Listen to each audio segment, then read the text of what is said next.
जितना आप पूजा करोगे दुख उतने आएंगे, परेशानियां उतनी आएंगी। ऐसा क्यों?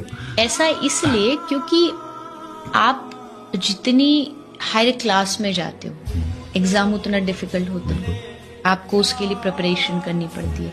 तो जब आपकी लाइफ में डिफिकल्टीज आ रही है, इट मीन्स भगवान आपका टेस्ट कर रहे हैं, ये आपका एग्जाम चल रहा है। आपको उस एग्जाम में पार हो गए तब तो आप भक्ति में आगे बढ़ सकते हो।